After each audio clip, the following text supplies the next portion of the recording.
Hi friends, इस video में general blood picture यानी जीबीपी ब्लड टेस्ट के बारे में जानते हैं।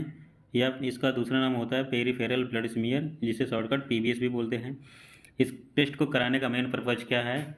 ये टेस्ट क्या खाना खाने के बाद कराना चाहिए, खाली खाली पेट कराना चाहिए, इसमें क्या प्रिकॉशन लेना चाहिए, और जो इंटर्नशिप कर रहे होते हैं बच्चे वो इसको रिपोर्टिंग कैसे करेंगे, और ये अगर किसी को जो इंटर्नशिप वाले नहीं हैं या फिर मेडिकल फील्ड से नहीं हैं उनके लिए किस तरीके से बेनिफिट होगा ये वीडियो। तो ये सारी चीज़ें आइए इस वीडियो में जानते हैं, देखते हैं। तो मैं सबसे पहले बता दूं, इस ब्लड टेस्ट को कराने के लिए किसी भी तरीके की कोई प्रिकॉशन लेने की ज़रूरत नहीं होती है, और इसमें किसी भी टाइम ब्लड सैंपल दिया जा सकता है, रैंडम भी दिया जा सकता है, फास्टिंग का भी दिया जा सकता है। और इसमें कोई इशू नहीं है कि खाना खाने का होता है मैटर या नहीं होता है, आप किसी भी टाइम दे सकते हैं ब्लड सैंपल। लेकिन हाँ, अब इस टेस्ट को क्यों कराया जाता है तो मैं आपको बता दूं। जैसे कि कभी कभी आपने देखा होगा कि आप जब सीबीसी टेस्ट कराते हैं तो सीबीसी टेस्ट में आपका हीमोग्लोबिन तो बहुत अच्छा रहता है, लेकिन आपकी आरबीसी कम होती हैं, या फिर आपका आरबीसी तो ज़्यादा होती है लेकिन हीमोग्लोबिन कम होता है। कभी कभी आपको ल्यूकीमिया हो जाता है, या फिर कभी ऐसा भी देखा जाता है कि प्लेटलेट्स बहुत ज़्यादा मात्रा में नहीं बन पाती हैं। इसका मेन रीज़न क्या होता है ना? या फिर कभी ऐसा होता है कि आप बार बार आपको एलर्जी होती है, आपको बार बार छींकें आती हैं, सर्दी जुकाम बना रहता है ना? तो ये सारे टेस्ट, तो ये सारी प्रॉब्लम्स को झेलने के लिए, करने के लिए ये टेस्ट किया जाता है। तो ऐसे सारी प्रॉब्लम्स को देखने के लिए ये टेस्ट कराया जाता है। इसके साथ साथ अदर भी टेस्ट इसमें पता चलते हैं, जैसे कि कैंसर का पता चलता है, एनीमिया है, प्लास्टिक एनीमिया है, फिर अदर कोई एनीमिया है, ठीक है। तो ये सब पता चलता है इस टेस्ट से। तो वही चीज़ यहाँ पर लिखा है कि जैसे फर्स्ट है इवेल्युएट ऑफ एनीमिया, जिसके बाद इवेल्युएशन ल्यूकोसाइटोसिस या ल्यूकोपीनिया। अभी ल्यूकोसाइटोसिस या ल्यूकोपीनिया मेरा एक अलग से वीडियो है, मैं उसको डिस्क्रिप्शन में दे दूंगा लिंक, उसको आप जाकर के देख लीजिएगा। टेस्ट है, सीबीसी टेस्ट है, उसको आप अलग से जाकर के देख लीजिएगा, ठीक है। इसके बाद finding of abnormal cells like blast, promyelocytes, aplastic lymphocyte या लिम्फॉइड, ठीक है। तो ये मैंने इसके लिए अलग से वीडियो बना दूंगा मैं, आप चेक कर लीजिएगा। इसके बाद एनआरबीसी होता है। एनआरबीसी का मतलब होता है न्यूक्लिएटेड आरबीसी, जिस आरबीसी में न्यूक्लियस आ रहा होता है। इसके बाद इन्फेक्शन लाइक मलेरिया, है ना, microfilaria, flat warm and other parasites. Malaria को तो सभी लोग जानते होंगे। माइक्रोफाइलेरिया वही होता है जिसका एक हाथी जैसा पैर हो जाता है या दोनों पैरों में हो जाता है, ठीक है। फ्लैट वर्म आपने इंटर में, हाई स्कूल में एक ज़रूर लीवर फ्लू करके देखा होगा, पत्ते जैसा संरचना का होता है एक एनिमल्स, वैसे फीता कृमि देखा होगा आपने। तो ये सारे फ्लैट वर्म के अंदर ही आते हैं, और आधा पैरासाइट भी इसी में हो जाते हैं, जैसे अमीबी, पेचिस वगैरह हो जाती है लोगों को। इसके बाद inclusion body like basophilic Howell Jolly bodies, Cabot ring, ये जो मैंने बता रखा है इनको आप आगे देखेंगे। तो जनरल ब्लड पिक्चर, अब दोस्तों आगे अब बढ़ते हैं जनरल ब्लड पिक्चर में। अब जैसे कभी रिपोर्टिंग करना हो, ये इंटर्नशिप वाले बच्चों के लिए कमेंट्स है कि जब ये इंटर्नशिप कर रहे होते हैं तो उस टाइम में जीबीपी टेस्ट कैसे बनाते हैं, कैसे देते हैं। तो उसके लिए सबसे पहले सीबीसी टेस्ट करना ज़रूरी होता है, क्योंकि सीबीसी से हमें क्या पता चलता है, हीमोग्लोबिन चलता है, जो कि इसकी रिपोर्ट में, जीबीपी की रिपोर्ट में देने के लिए बहुत ज़्यादा ज़रूरी होता है। इसमें से आरबीसी भी हो जाता है, टीएलसी यानी टोटल ल्यूकोसाइड भी ज़रूरी होता है देना, जिसको डब्ल्यूबीसी बोलते हैं। डिफरेंशियल, जिसमें से कि आपका न्यूट्रोफिल से आ जाता है, लिम्फोसाइट हो जाता है, मोनोसाइट हो जाता है, और इस्नोफिल भी हो जाता है, बेसोफिल भी हो जाता है। प्लेटलेट्स भी देना ज़रूरी होता है। इससे हमें जीबीपी बनाने में आसानी भी होती है, और इनको देना भी ज़रूरी होता है। इतना सब देने के बाद हमें RBC and WBC and platelets के कमेंट्स कैसे देते हैं, आइए उसको जानते हैं। तो अब यहाँ पर ध्यान देना, नॉर्मोसिटिक, जब आपका एमसीबी अब सीबीसी में आप देखेंगे वहाँ पर होता है एमसीवी। तो एमसीवी अगर 70 ईयर से लेकर के 100 के मध्य होता है तो कमेंट्स में क्या देते हैं, आरबीसी आर नॉर्मोसिटिक। वहीं पर माइक्रोसिटिक, जब एमसीबी आपका 72 से कम हो तो क्या देते हैं कमेंट्स में, आरबीसी आर माइक्रोसिटिक। अब माइक्रोसिटिक इसमें क्या होता है, माइक्रोसिटिक एमआई से, ठीक है, इसमें आयरन की कमी होती है, थैलेसीमिया होता है बच्चे को, क्रोनिक डिसीज हो सकता है या फिर एनीमिया हो सकता है, ठीक है, और भी बहुत सारे रीजन होते हैं लेकिन जो मेन है मैंने उनको बता रखा है। इसके बाद माइक्रोसिटिक, ठीक है, तो जब एमसीबी आपका 102 के ऊपर हो तो अब क्या देते हैं कमेंट्स में, आरबीसी आर माइक्रोसिटिक। इसमें क्या होता है, विटामिन B12 की कमी होती है या फिर फॉलिक एसिड की कमी होती है। और ये किस डिसीज में होता है, लीवर डिसीज में होता है, हाइपोथायराइडिज्म यानी थायराइड की जब आपको प्रॉब्लम होती है उस कंडीशन में, माइलोप्रोलिफरेटिव डिसीज ये डिसीज होती हैं। मैंने इसका सीबीसी में जिक्र किया माइलोप्रोलिफरेटिव डिसीज का, आप वहाँ पर जाकर के देख लेना मेरे वीडियो को। मैं बार बार कह रहा हूँ मेरे वीडियो को लाइक करें, शेयर करें, चैनल को सब्सक्राइब करें, और ऐसे ही बहुत सारे इन्फॉर्मेटिव वीडियो मैंने डाल रखे हैं, उनको आप जा कर के मेरे चैनल पर विजिट करें, ठीक है। देखो अब नार्मोक्रोमिक, जब ये अभी कमेंट्स के बारे में मैं बता रहा हूँ कि कैसे कैसे कमेंट्स देने होते हैं। इन जब ये सारी चीज़ें सब हो जाएंगे एक साथ में बताऊँगा कैसे कमेंट्स देने होते हैं। जब MCH 28 से 30 के मध्य हो तो कमेंट्स में देते हैं आरबीसी आर नार्मोक्रोमिक। अब यहाँ पर कुछ लोगों का सवाल ये हो रहा होगा कि अभी आपने वहाँ पर वैसे बोल रहे थे, लेकिन सीबीसी में आप क्या क्या देखेंगे, सीबीसी की रिपोर्ट में हमें क्या क्या देखना होता है, MCB भी देखना होता है, MCHC भी देखना होता है और MCHC, ठीक है।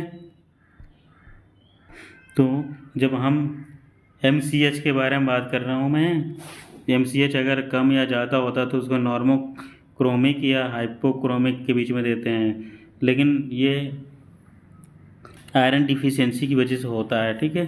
देखो यहाँ पर हम क्या देते हैं, हाइपोक्रोमिक, यहाँ पर नार्मोक्रोमिक हो गया तो सॉरी, हाइपोक्रोमिक जब MCH 32 से अधिक हो तो कमेंट्स में देते हैं आरबीसी आर हाइपोक्रोमिक, ठीक है। अब एनाइसोसाइटोसिस, जब RDW, यहाँ पर मैं किसकी बात कर रहा हूँ, यहाँ पर मैं RDW की बात कर रहा हूँ। जब आपकी RDW 17 से 21 तक की रेंज में हो तब 17 किसकी, ये एक RDW हमारा क्या बताता है, RDW हमारा आरबीसी की जो साइज होती हैं उनका जो साइज, यानी एक ही तरीके की जो सेल्स होती हैं एक ही साइज की, कोई छोटी बड़ी नहीं है, तो उसको RDW हमारा डायग्नोस करता है। तो उसका वेरिएशन क्या देखा जाता है, एनाइसोसाइटोसिस का मतलब जब आरबीसी में वेरिएशन आए, आरबीसी की साइज में वेरिएशन आए तो जिसे एनाइसोसाइटोसिस देते हैं।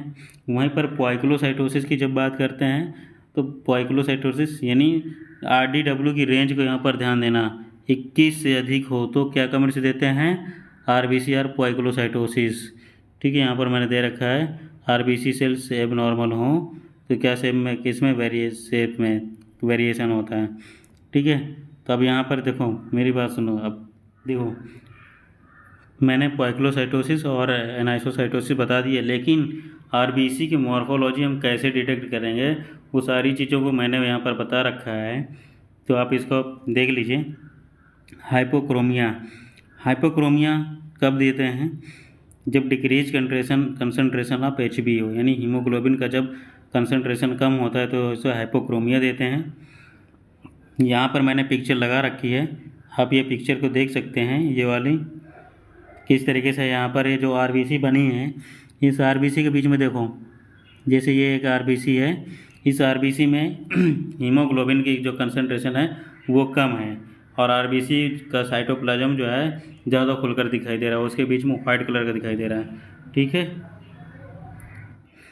अब इसके बाद स्पेरोसाइट आरबीसी, यानी जब आरबीसी का जो साइज होता है उसका, यानी न्यूक्लियस वगैरह जो दिखता है उसमें बाइकनकेव शेप की आरबीसी हमारी ना दिखाई दे, या फिर उसका जो सरफेस होता है आरबीसी का स्मॉलर हो जाता है, और ये किस कंडीशन में होता है, ऑटोइम्यून या हीमोलिटिक एनीमिया के कंडीशन में होता है।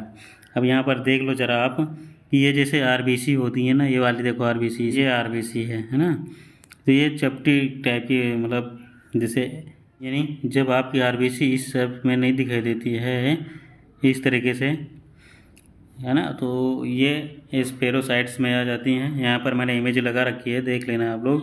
यहाँ पर ये देखो इस तरीके से बहुत सारी सेल्स दिखती हैं, है ना। तो जैसे यहाँ पर ये टारगेट सेल्स, जब आप माइक्रोस्कोप के अंडर में स्लाइड रख करके देखते हैं तो अब वहाँ पर क्या आता है, कुछ टारगेट सेल्स दिखाई देती हैं आरबीसीज में, ठीक है। तो टारगेट सेल्स जब दिखाई देती है तो टारगेट सेल्स कैसे दिखाई देती हैं, है ना, उसके देख लेते हैं। तो टारगेट सेल्स ऐसे टारगेट दिखाई देगा, इसे क्या बोलते हैं, टारगेट सेल्स बोलते हैं। अगर ये माइक्रो आपके उसमें आता है तो आप इसको देना होता है, ठीक है। मैं आगे बताऊंगा कैसे कमेंट से करना होता है इसके लिए। और ये किस कंडीशन में होते हैं, लीवर डिसीज में होता है, थैलेसीमिया में होता है, पोस्ट स्प्लेनेक्टोमी में होता है। यानी पोस्ट स्प्लेनेक्टोमी का मतलब होता है कि जब आप स्प्लीन आपका ख़राब हो जाता है उस कंडीशन में आपने उसका क्या करा दिया, पोस्टमार्टम करा दिया, नहीं उसको शरीर से बाहर करवा दिया, तब उस कंडीशन में ऐसा हो जाता है, ठीक है। स्टोमेटोसाइट्स, ये जब आपकी आरबीसी ओवल शेप में आना शुरू हो जाए, कौन से शेप में, ओवल शेप में आना शुरू हो जाए इस तरीके से, ठीक है। ये नहीं देखो अब यहाँ पर आरबीसी कैसे दिखाई दे रहे हैं, ये सब ओवल शेप में है, यानी अंडा आकार में होती हैं, तो स्टोमेटो सेल्स आ जाती हैं। इसके बाद एनाइसोसाइटोसिस मैंने पहले बताया था ना, एनाइसोसाइटोसिस मैंने पहले बताया था। देखो ये जितनी आरबीसी हमारी सब कोई छोटे बड़े साइज की हैं, तो ये एनाइसोसाइटोसिस के अंदर आता है, ठीक है। वहीं पर पॉइक्लोसाइटोसिस की बात करते हैं तो मैंने यहाँ पर बता रखा है, शेप्स में वेरिएशन होता है, इसका वेरिएशन देखो, यानी एक आरबीसी इस तरीके की है, तो कुछ आरबीसी ऐसे हैं, कुछ आरबीसी हो सकता है कि टीयर ड्रॉप सेल्स जैसी हों, कुछ सेल्स इसमें पॉइक्लोसाइटोसिस के केस में टीयर टारगेट सेल्स आ रही होती हैं, है ना। कुछ सेल्स जो है अदर तरीके के स्टोमेटो या स्फेरोसाइट्स भी सेल्स आ सकती हैं, तो ये सारी कंडीशंस पॉसिबल होता है इसमें। आगे देखते हैं सीकल सेल।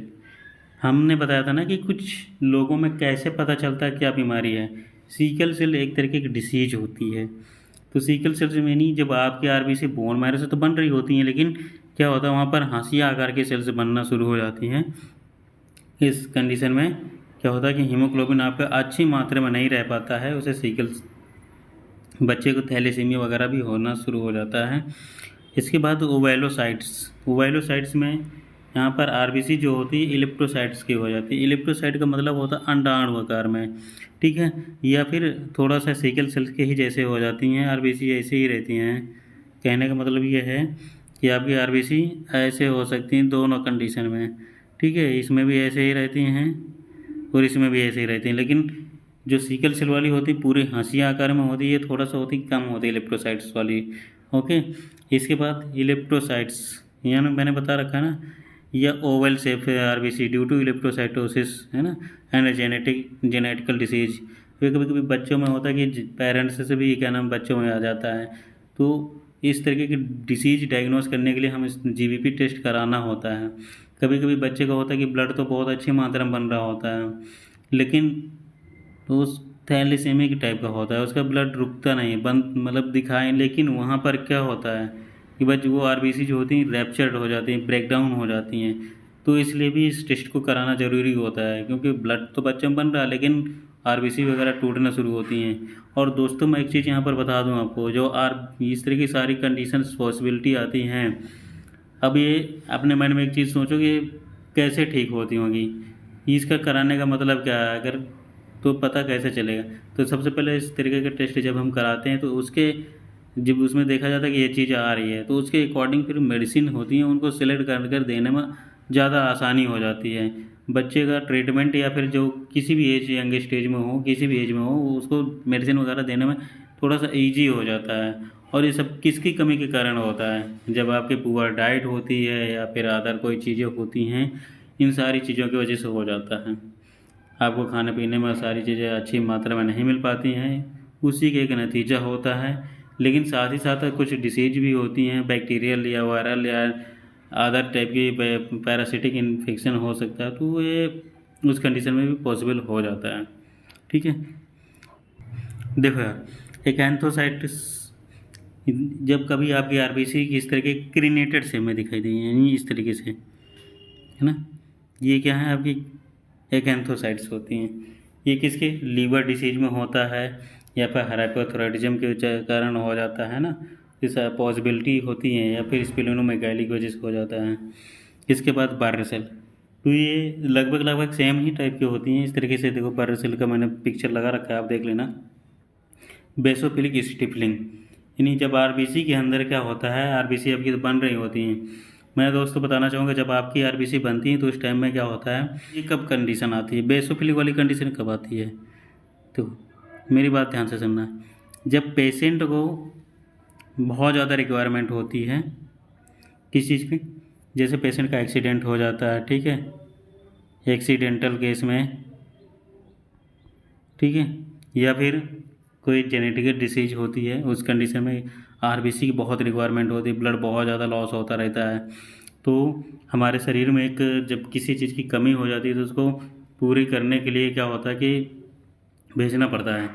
मेरी बात यहाँ पर ध्यान से सुनो। जैसे आर्मी है, एक आर्मी की एक टुकड़ी बॉर्डर पर लड़ाई कर रही है, अब वो आर्मी अपने दुश्मनों से नहीं झेल पा रही है, उनकी जनसंख्या बढ़ती जा रही है, वहाँ पर लोगों की कमी हो रही है आर्मी की, तो यहाँ से क्या होता है, दूसरे आर्मी के लोगों को भेजा जाता है, फिर और दूसरे लोगों को भेजा जाता है, फिर और, तो इस तरीके से वहाँ पर रिक्वायरमेंट जितने ज़्यादा होता है उतने जल्दी जल्दी बुलाया जाता है कि भीड़ को कंट्रोल करें, वहाँ पर मतलब दुश्मनों को कंट्रोल करें। इस तरीके से सारी चीज़ें होती है। उसी तरीके से हमारे शरीर में जो ब्लड लॉस होता है उस जिस टाइम में, तो उस टाइम में बढ़ जाती है रिक्वायरमेंट ब्लड की, कि और आओ जल्दी से ब्लड आरबीसी और आएँ और वैसे और आएँ ब्लड को रोकने के लिए, ठीक है, क्योंकि उस जगह पर क्या नाम है, लगता है कि इस चीज़ की कमी हो गई है, इसलिए हमारा ब्लड बोन मैरो जो है तो बहुत तेज़ी के साथ आरबीसीज बनाता है। तो उस कंडीशन में क्या होता है कि कभी कभी जब नहीं बन पाती इतनी अच्छी मात्रा में आरबीसी, तो वो क्या होता है कि जितनी जो जिस तरीके का आरबीसी बन जाती हैं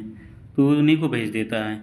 यानी जैसे खाने पर लोग बैठ जाएं और खाना खा रहे हों और उस कंडीशन में क्या हो कि कढ़ाई चढ़ी हो भट्टी पर और उसमें से पूड़ियाँ निकाल रहे हों, लेकिन अब खाने वालों की इतनी जनसंख्या है कि वहाँ पर पूड़ियाँ हो ही नहीं पा रही हैं, तो इसके लिए वो जैसे पूड़ी आधी पकी हुई आधी कच्ची सब जैसे निकलती हैं वैसे दे देते हैं। उसी कंडीशन में उसी तरीके से यहाँ पर भी होता है कि हमारी आरबीसी को ऐसे ही भेज दिया जाता है कि जाओ भाई तुम भी जाओ, तुम भी, अब ये किसी काम की नहीं रहती हैं। वैसे भी जैसे जब कच्ची पूड़ी पहुँच जाती हैं तो क्या होता है कि कहते हैं हाँ यार चलो ठीक है खाओ, जो भी मिल जाए चलो खाते रहो। उसी तरीके से जो आरबीसी होती हैं ये भी जा कर के ये सही तरीके से काम तो नहीं करती हैं, लेकिन फिर भी वहाँ पर जनसंख्या बढ़ाने के लिए पहुँच जाती हैं, ठीक है। हाँ, अब देखो सिड्रोसाइट्स यानी पैपेनहेमर बॉडीज़, ये क्या होती हैं, जब आरबीसी, वही मैंने रिक्वायरमेंट बताया ना कि जैसे पूरी वाला अभी जो इसके ऊपर वाला सेम उसी तरीके से होता है। ये किसकी वजह से होता है, लीवर डिसीज में या ग्लोबिन प्रोटीन की कमी जब हो जाती है तब होता है। हवल जॉली बॉडीज़, इसमें न्यूक्लियस फ्रेगमेंट यानी न्यूक्लियस जो होता है आरबीसी, अब आरबीसी कम्प्लीटली बनी नहीं है, इसी कम्प्लीटली बनी नहीं है, लेकिन क्या होता है कि जब रिक्वायरमेंट होती है तो आरबीसी को भेज दिया जाता है, जाओ भाई। और ये किस कंडीशन में और भी होता है, यहाँ पर मेन मैंने डिसीज लिख रखा है, लेकिन यहाँ पर थैलेसीमिया के केस में भी हो जाता है, हीमोफीलिया के केस में हो जाता है, पेशेंट का किसी का एक्सीडेंट हो जाता है उस कंडीशन में हो जाता है, किसी को जेनेटिकल डिसीज होती है यानी जेनेटिक्स वाली डिसीज हो जाती है, या फिर किसी को बैक्टीरियल या वायरल इन्फेक्शन हो जाता है, तो ऐसी कंडीशन में ये पॉसिबल होता है, ठीक है। हावेल जॉली बॉडी मैंने बताया रख दिया। इसमें एक डिसीज और आ जाती है, माइलोडिस्प्लास्टिक सिंड्रोम। माइलोडिस्प्लास्टिक सिंड्रोम यानी एक एप्लास्टिक टाइप की एनीमिया होती है, उसमें एक इस तरह की कंडीशन आती है। यहाँ पर मैंने आरबीसी बता ही रखा है। हाँ, कोवेट्रिन इस परनीसिस एनीमिया के केस में हो जाता है, मैंने बता ही दिया। इसमें मेन रीजन जो होता है सबसे बड़ा वो क्या होता है, लेड पॉइजनिंग का होता है। अगर जैसे लेड पॉइजनिंग क्या होता है, जैसे मार्केट में आजकल हेयर में डाई करने के लिए अवेलेबल होते हैं डाई वगैरह, या फिर जो बंदूक वगैरह जो गोलियां होती है उसमें लेड का यूज किया जाता है। लेड जो होता है बहुत पॉइजनस होता है, बहुत घातक होता है। तो वो क्या करता है, उस कंडीशन में आरबीसी का जो है तोड़ देता है, यानी इसमें से हीमोग्लोबिन निकल जाता है जितना होता है, और क्या होता है कोबेट जैसे रिंग दिखाई देना हमें शुरू हो जाता है। ठीक है। सिस्टोसाइट्स आरबीसी, यहाँ पर सिस्टोसाइट्स आरबीसी यानी आरबीसी जो होती ब्रेक डाउन हो जाती है, फ्रेगमेंट साइज में दिखाई देना होती हैं। ठीक है, फ्रेगमेंट साइज में, ये देखो यहाँ पर बना भी हुआ है। इसके बाद क्रिसेंट बॉडीज़ यानी आरबीसी का रैप्चर्ड हो जाना, ये देखो इस तरीके के आरबीसी हैं, ये सब है ना, और ये भी हैं, इस तरीके से हो जाता है। क्रिसेंट आरबीसी वगैरह कब आ जाती हैं, ये जब हम ब्लड टेस्ट ले रहे होते हैं, यानी ईडीटीए में इसका ब्लड लिया जाता है। ठीक है, ईडीटीए में अब अगर इसमें ब्लड कभी कभी क्या होता है, जैसे बच्चे होते हैं फिर बूढ़े हो जाए किसी भी एज में होते हैं, तो उसमें केमिकल जो होता है ईडीटीए वो 2 ml के लिए सफिशिएंट होता है। लेकिन वहीं पर जब कभी ब्लड कम हो जाता है तो इसकी वजह से आरबीसी का जो साइज होता है उसमें वेरिएशन आ जाता है, या फिर ज़्यादा ब्लड हो जाता है तब भी वेरिएशन आ जाता है ना। तो ये इस तरीके से आरबीसी होती हैं, क्रिसेंट आरबीसी। ठीक है, और दूसरी बात क्या होती है इसमें भाई, जब कभी सैंपल, ध्यान देना, जो टेस्ट करवाने जाते हैं उन लोगों के लिए मैं बता रहा हूँ, उनसे बोलें कि हमारा ब्लड रिपोर्ट जल्दी से जल्दी देने की कोशिश करें। और जो लोग लेबोरेटरी में वर्क कर रहे होते हैं उनके लिए मैं बता दूं कि अगर आपका क्या नाम है ईडीटीए में ब्लड लिया है आपने, तो उसको विदिन 4 आवर्स के अंदर, कितने 4 आवर्स के अंदर जो है सैंपल को रन करा देना चाहिए। अगर इससे ज़्यादा टाइम लेते हैं तो इसमें इस तरीके की पॉसिबिलिटी आना तय होता है। क्रीनेटेड सेल्स, यहाँ पर ये देखो मैंने बना रखा है क्रीनेटेड सेल्स वगैरह, ये सारी हैं, इनको देख लेना आप। इसी तरीके की आरबीसी का साइज और शेप आएगा। न्यूक्लियस आरबीसी यानी न्यूक्लिएटेड आरबीसी, मैंने बता दिया था ना कि जब कभी आपका एक्सीडेंट वगैरह होता है उस कंडीशन में आरबीसी की रिक्वायरमेंट होती है, तो जल्दी जल्दी आरबीसी बन करके आ जाती है, तो उसमें न्यूक्लियस भी आ जाता है आरबीसी में। तो वही है, देख लेना। चलो, अब अगर इस तरीके की कोई कंडीशन आती है तो हमें कमेंट्स कैसे देते हैं आरबीसी के लिए, उसको जानते हैं। तो देखो भैया, सबसे पहले जब एमसीबी देखना है, मैंने बताया था ना उसमें 3-4 चीज़ें देखने की ज़रूरत होती है। जब आपका एमसीबी 78 से 100 के मध्य होता है और एमसीएच 26 से 34 के बीच में होता है, एमसीएच 32 से 38 है, तो कमेंट्स में क्या देते हैं, आरबीसी आर नॉर्मोसिटिक, ये गलत है, नॉर्मोक्रोमिक देंगे, नॉर्मोक्रोमिक।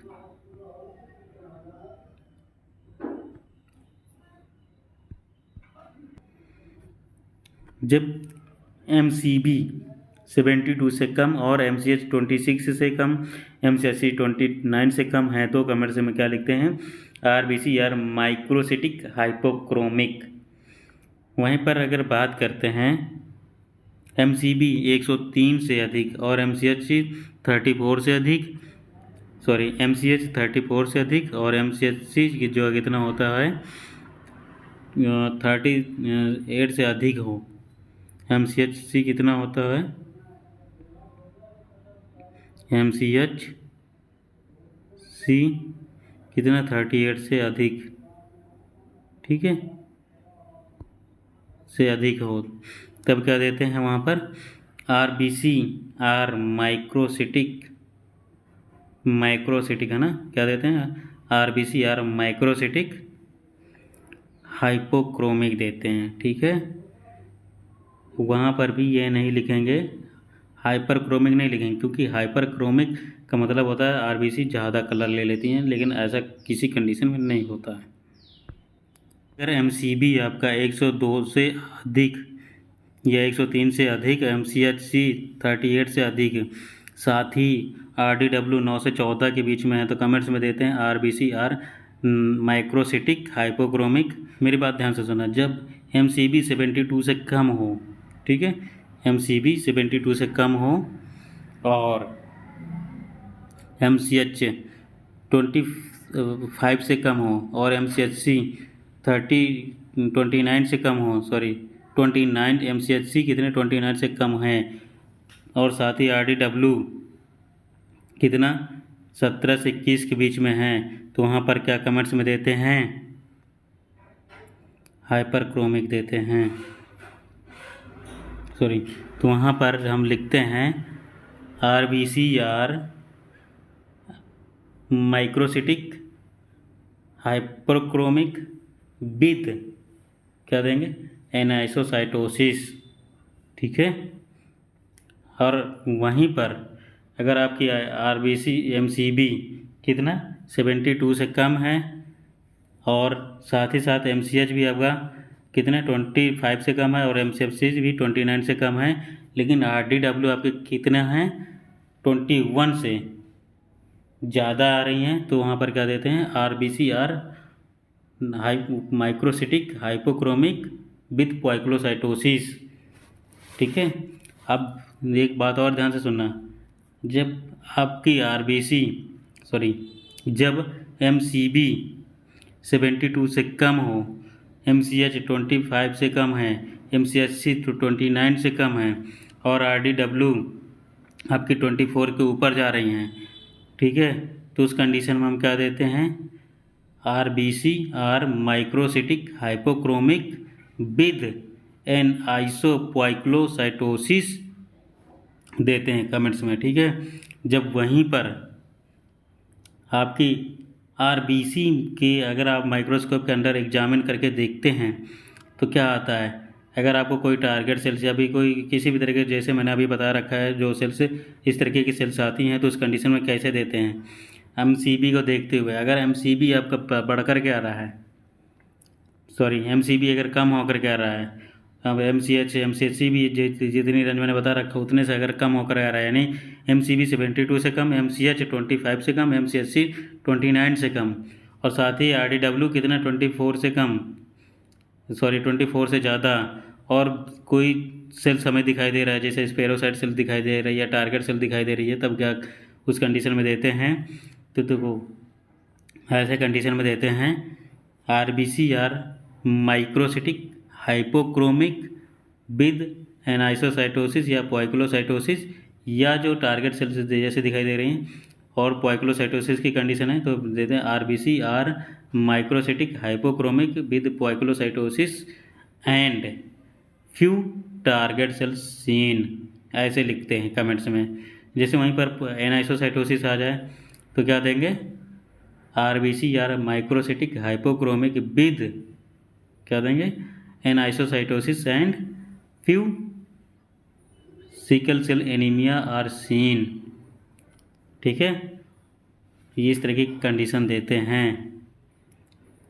अब आगे का वीडियो नेक्स्ट पार्ट में मैं बताऊंगा, तो मेरे वीडियो को लाइक करें, शेयर करें, चैनल को सब्सक्राइब करें यार। बहुत बहुत धन्यवाद।